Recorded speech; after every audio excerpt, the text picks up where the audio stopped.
title of the talk is Globalization of Higher Education in China, 5-minute research presentation competition.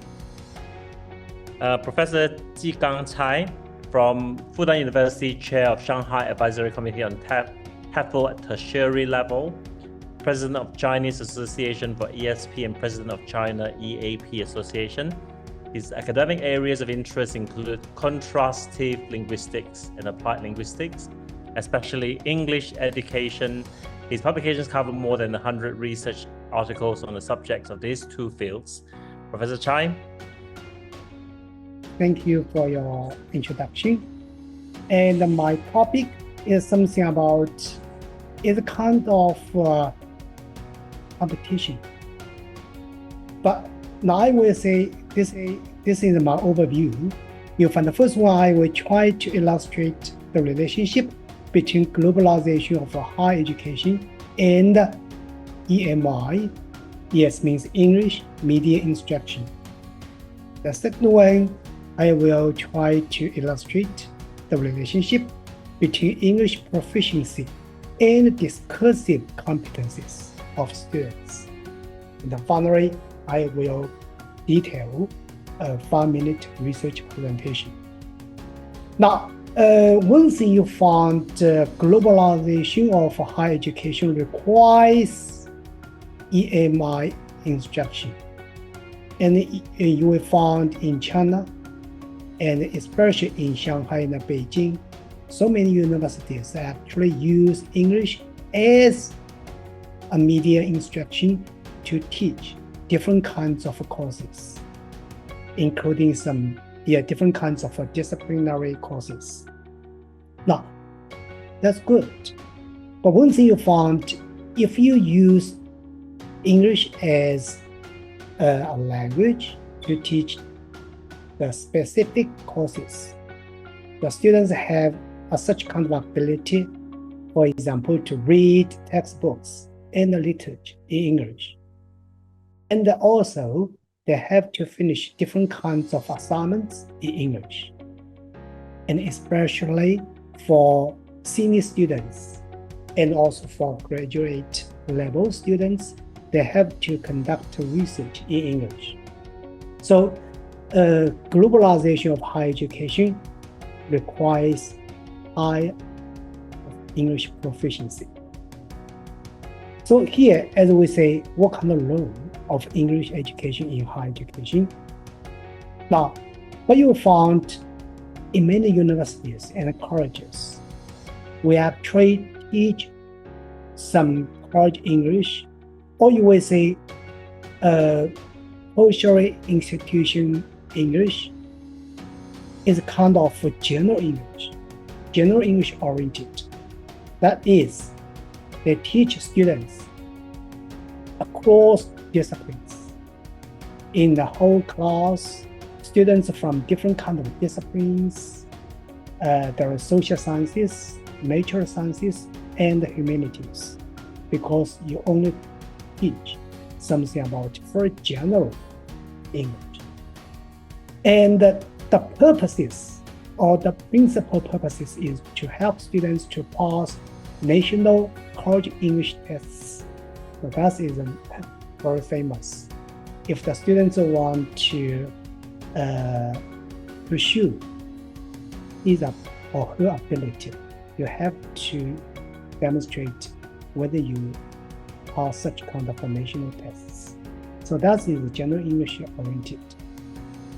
But the question is, here I want to say general English actually could not be useful in the students' academic studies or disciplinary studies, simply because the language used vary from discipline to discipline, context to context, and genre to genre.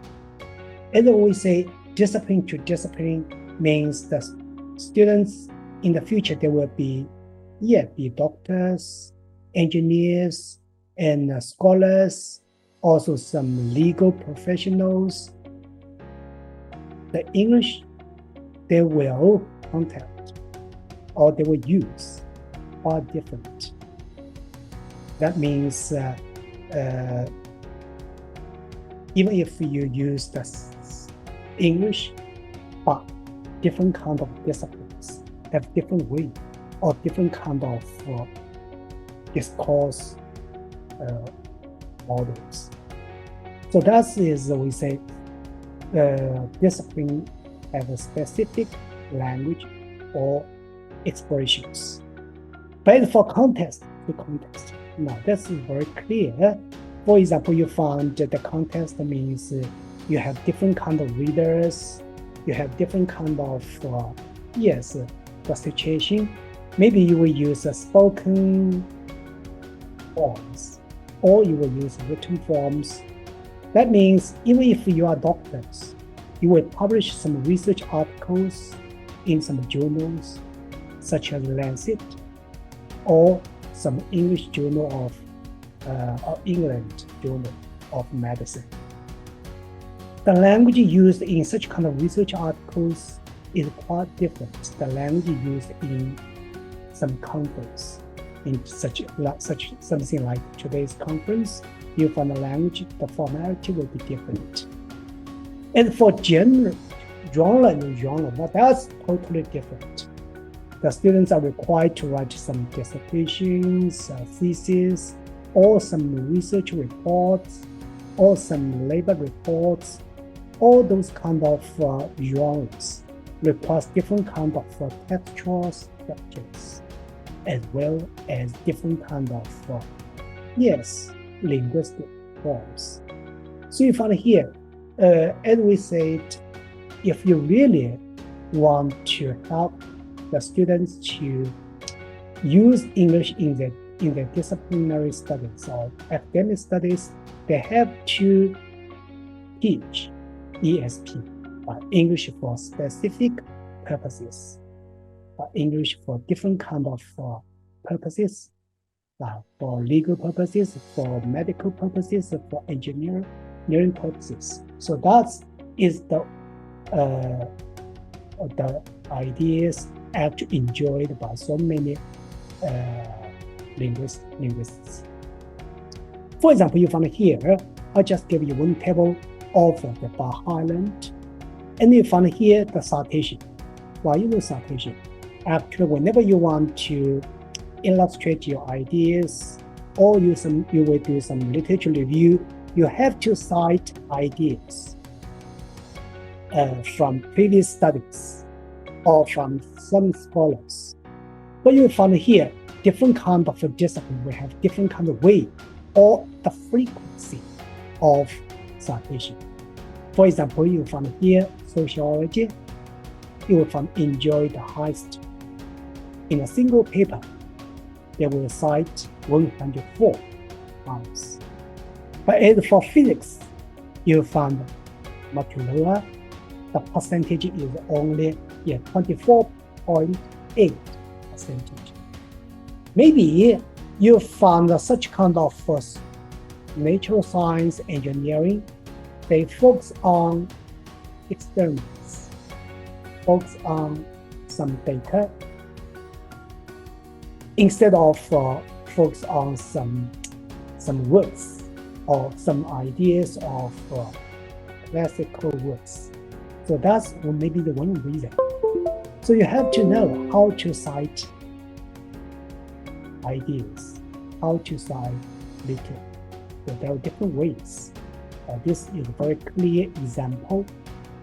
You will find here, I just gave you one example. You find here numerous research students demonstrate consistently that content-based second language teaching promotes both language acquisition and academic success. And you find here, there are so many papers are cited. And you find here, we put the cited authors' names in the brackets. And you find the whole paragraph almost used these words. So we call it kind of information-focused citation. Okay? Because we find there are two kinds of citations. One is information-focused, means you actually focus on information. focus on the facts. As for the author's names, it's not very important. So you will put the author's name in the brackets. Another is we say is kind of author focused. Author focused means you actually put much emphasis on the author's name or the author's authority. So usually you will use according to somebody else, or somebody believe, or somebody argue, to such kind of words, such kind of citations. For example, you find here, even if so, there are different kinds of different disciplines have different kinds of ways. For example, you find here it's very clear, such as biology, electronic engineering, and physics, all those kinds of with the natural science or engineering, they mainly use information focus. They don't think the cited author is very important in this aspect. But as for philosophers, there's something totally different. So you find here, there is some difference across the disciplines. Especially for the Chinese students, they usually use according to somebody else or somebody believe or somebody argue, but they don't actually tell us something about the disciplinary specific difference. So this also is a kind of ESP purposes. We also find here in this slide, you find here maybe do you find it? So you find here is one kind of article. You also try to use such kind of phrases. We can say it's kind of hedgings. It's not boasters, because you found that the author are very cautious. They don't want to close the dialogue. They don't want to say everything absent. So here is a table. I try to say one is hedgings. You find here, it seems that tend to look like. Also, you can use may or could, or you can use often. By contrast, you find here boasters is very definite, for certain. And you will find that Chinese students will prefer use boasters. They think if you can boasters, you will, yes, you feel the author are very confident, full of confidence. Or they will use a should, must, definitely, actually. So they don't know different kinds of disciplines and different ways of using this word. For example, here you can find this slide. This slide is very clear.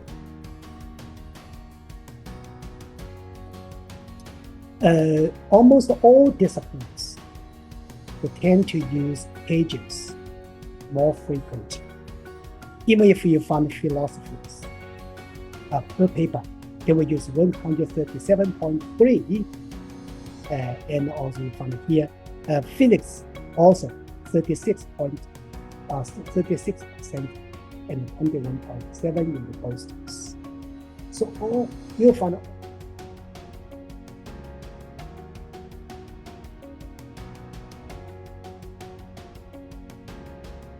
And try to use pages, such kind of expressions to help themselves to avoid some absurdities. So you find here, as we say, whenever we teach English, especially teach something related with this discipline-specific English, we have to teach such kind of differences.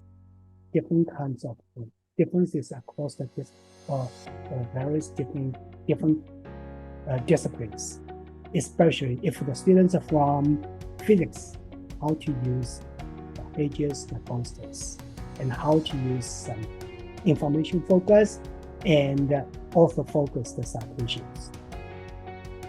So you found here, the question is, in English class, in the college English teaching, how can students discursive, so here I use discursive, means discourse competence, as well as English proficiency be improved? So this is the question, also is a challenge.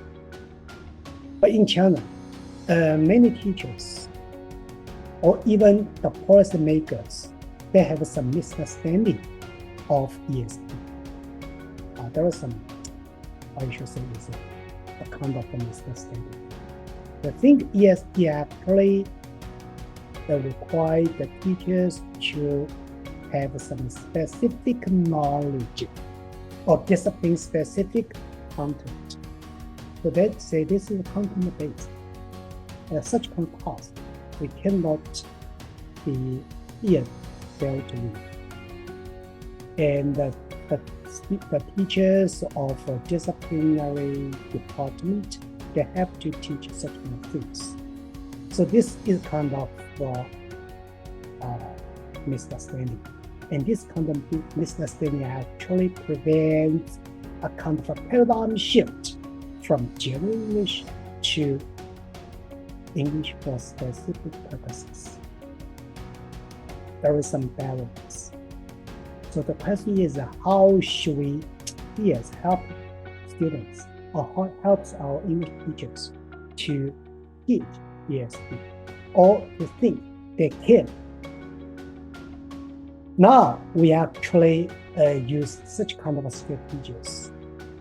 We actually organize a kind of nationwide competition since 2018 or 2018. And this competition we call 5-minute research presentation. Are you going to hear that news? And this kind of competition comes from a 3-minute thesis. Maybe so many of you will know such kind of international competition, because this kind of 3-minute thesis is founded by University of Queensland in 2008. And you find the popularity of the competition has steadily increased, and 3MT competitions are now held in over 350 universities across almost 6 countries worldwide. It's much popular. And this is kind of academic competition, because it can develop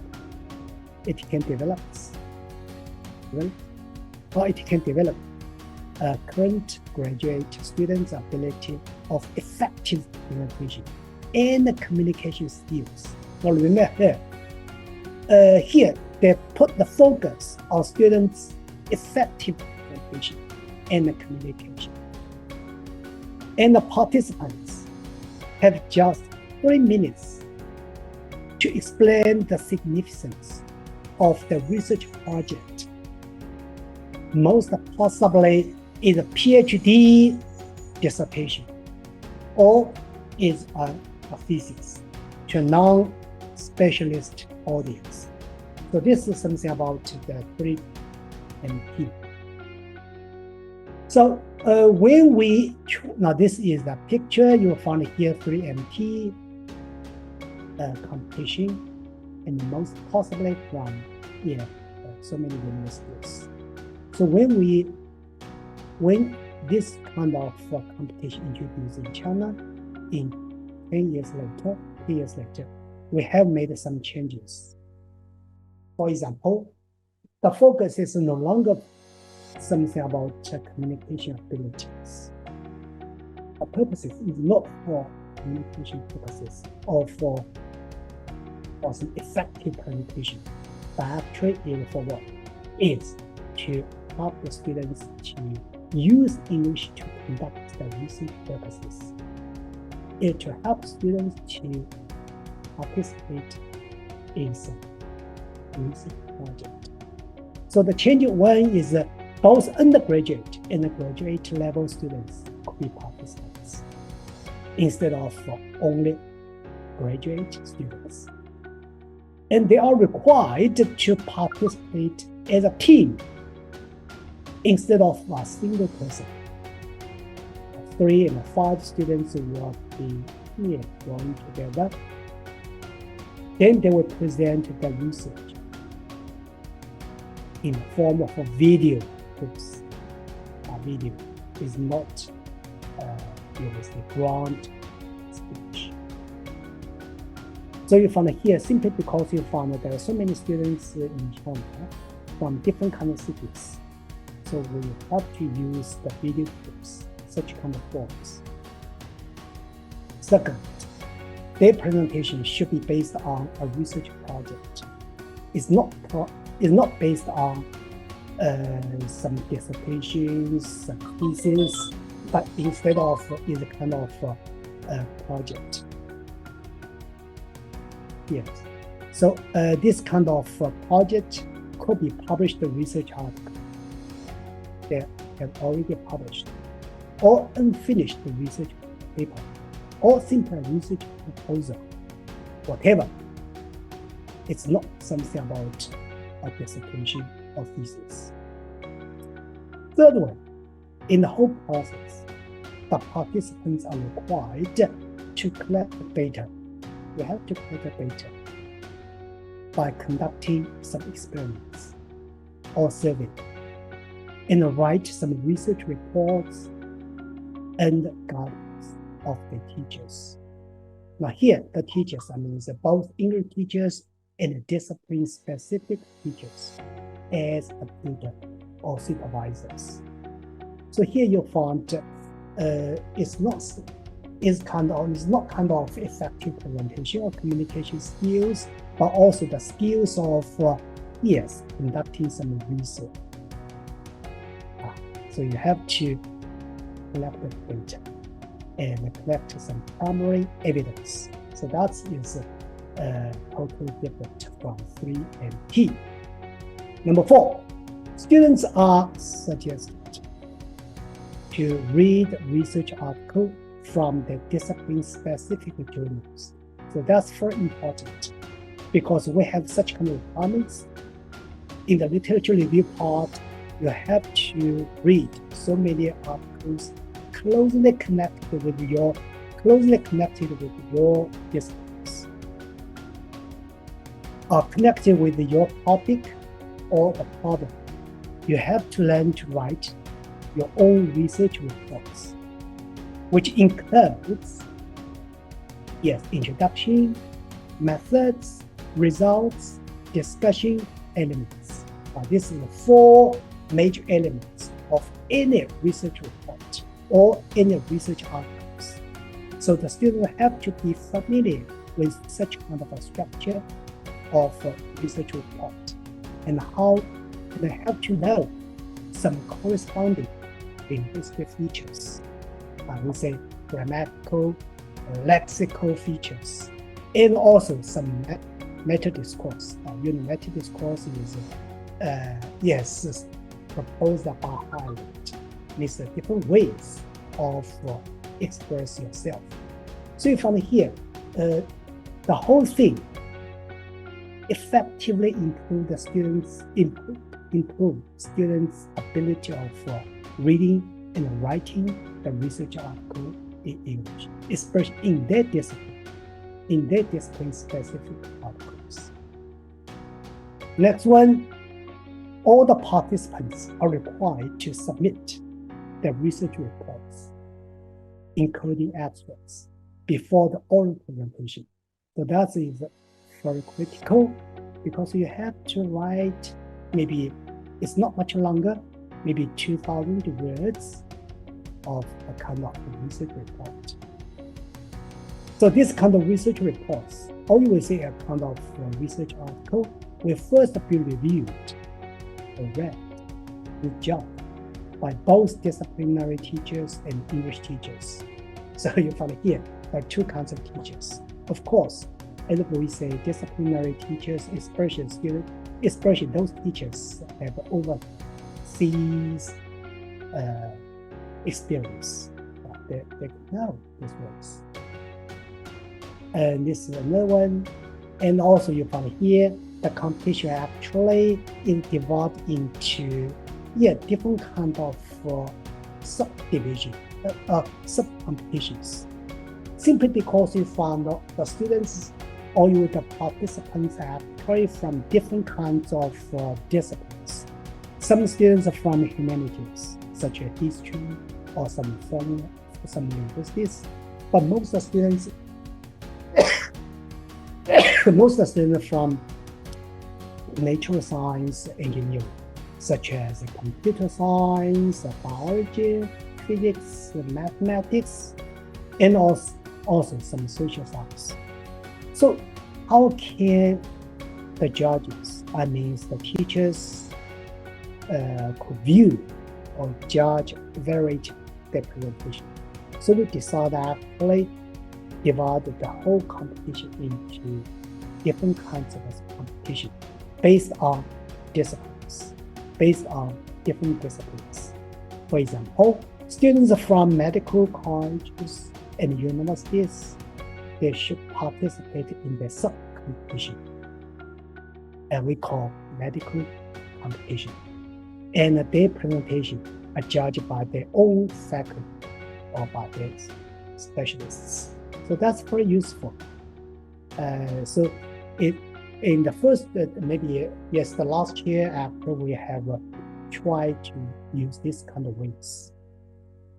So you found here up to now, we actually have held 4 times 5-minute research presentation. And there are more than maybe 100 university colleges are involved. For example, here is a kind of area. Here is a kind of try to introduce these discipline-specific area as airports. And this is a kind of a certificate. You find here, is a kind of certificate. First prize, the second prize, and many students are very interested in such kind of a certificate because it can demonstrate their research ability as well as some presentation abilities. Now, as we say implications, because we actually adopt some literature review and a questionnaire among the students or participants, and also the students' supervisors, the students and teachers. We try to group their responses or their feedbacks and also check the questionnaire, and we found there are some kind of implications of the report. The first one, it really improves students' discipline-specific English as well as English proficiency. Simply because you found in the past, the students will try to memorize some words and phrases and try to read different kind of reading passages from tests. But now they change into read some abstracts and some discipline-specific articles because they have to review the past studies of a particular topic or problems. So they found that's very useful. Some students say in those times they try to read lots of articles and lots of abstracts, and this really help them help their English proficiency as well as the specific discipline-specific English. They know when the passive voice should be used, when the past tense and the present tense should be used. They give me example. For example, they will try to use reported verbs to review the past studies. They will use the past tense, such as demonstrate, believe. But in the subordinate clause, they will use present tense instead of past tense. Simply, they want to show respect for the cited authors. So they found that there are no any agreement between the main verbs and the verbs used in the subordinate clause. So that's very useful. The students actually give us lots of examples to see that. Second one is such kind of competition or activities can benefit the students or the students that develop students' research ability. But that's very important. You will find in China, the majority of undergraduate students, even the graduate students, they seldom conduct some research until they are required to write their thesis or dissertations. So they have no chance to conduct different kinds of research. But now, that is a chance. So many students actually, they say the freshman, the sophomore, they begin to, go into the level or try to do some experiments and try to collect that data and try to report those data. So this kind of activity, I should say, benefits the development of a student's research ability. They really give some examples. Number 3, it can facilitate the paradigm shift from general English to ESP in Persian English teaching. Now this is true simply because the students have such kind of requirement. They will force the English teachers to open or to offer ESP courses. They will ask the English teachers how to write a research report, how to write research articles, how to do such kind of oral presentations. So many universities actually, they have to meet the students' needs. To satisfy the students' needs, they try to open or try to offer different kind of ESP courses, especially the courses of how to write the research reports or journal articles for publishing. So that's really very effective. And many English teachers, they say, it's very useful application. And we know we can do such kind of course because it's not something about content, but it's the language. We have to teach the students how to use the particular linguistic features in different kind of section.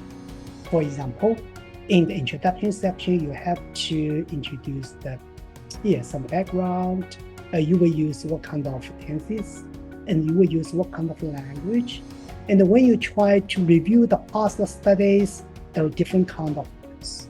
For example, if you want to report the single study, you will use past studies, past tense. But if you want to summarize a group of previous studies, you will use present perfect tenses.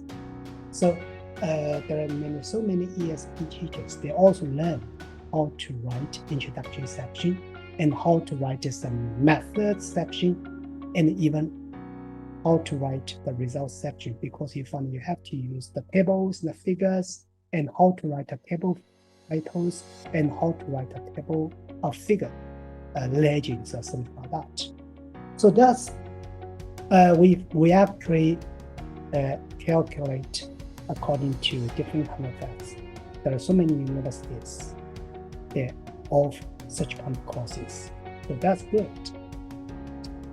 And also, we actually found this kind of activity also found a way of the cooperation between language teachers and the discipline-specific teachers. So this is a problem whenever we want to say ESP, but ESP teachers, they have to cooperate with the discipline-specific teachers. But what kind of ways? So here now they join together because they have to discuss different kind of criteria for judging or evaluating a particular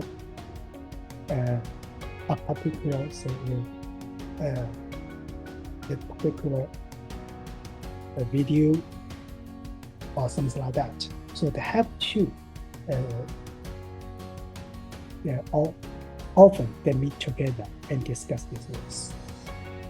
For example, the last year means 2021, the final was held in the Tsinghua University, and there are 7 judges, and they from different kind of disciplines, from 5 or 6 disciplines, and English teachers only have 2 or 3.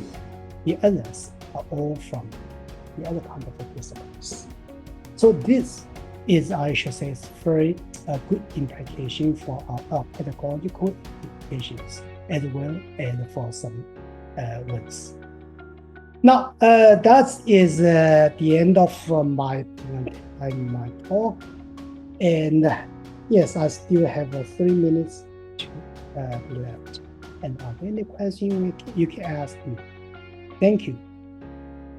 Thank you very much, Professor Cai, for your talk.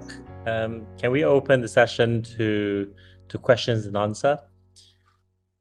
Yes. Any questions at all from anybody else? Yeah, anybody else can raise the question about this is a kind of a novel or new competition. It's very useful for us.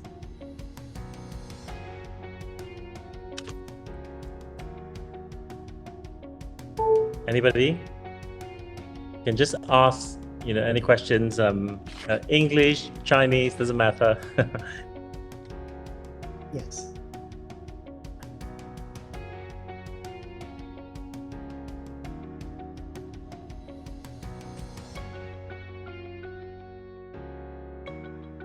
So there's a question in the chat room, I think. How do you deal with disagreement between the judges in the 5MT if they come from different departments?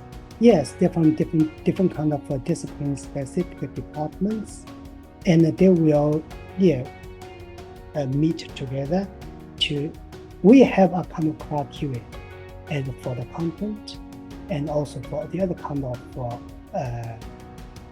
content. So they have to meet. They have to watch the video and discuss who should be the first and who should be the second. So this is a way English teachers maybe from presentation, but the discipline-specific teachers, they will. And most of them, they will read the abstract first, especially read the whole research report. So that's it.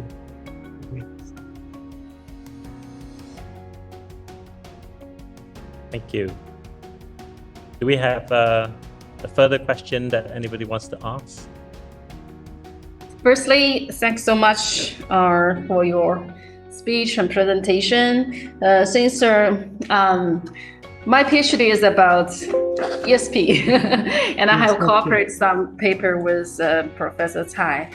And as for the academic speech, I haven't involved in such kind of activity yet. I have no experience, but I think it's very useful for the students, especially for those postgraduate students, because now I'm teaching the postgraduate students IELTS, but I found their academic really needs some improvement, academic English. So for our new members to start this kind of activity, what suggestions you can give us some suggestions maybe how to start? You mean how to start the 5 minutes?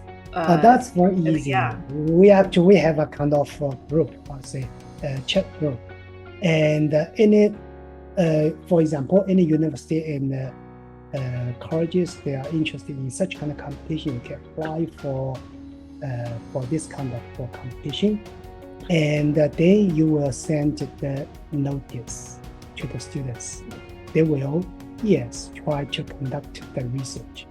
And according to the requirements, they will have to submit the abstracts as well as the video clips. So we have 3 parts. So maybe it's a semi and final and a college. So it's not very difficult. But it's very useful. The students are very interested in such kind of technology. Yes, so finally their paper will be published? Yeah, it should not be the whole papers, but you have to a research report. Maybe 1,000 or 2,000. 1,000, 2,000. Yes. But anyway, Yes. you have to have introduction section, method section, and also result section, the discussion section. These 4 essential elements. Okay. Have you ever thought about maybe in the future, they can write, for example, 5,000 to 6,000 and they can really publish it since they have practiced their developments? Yes. So thank you very much for asking the question. And I think our session comes to a close.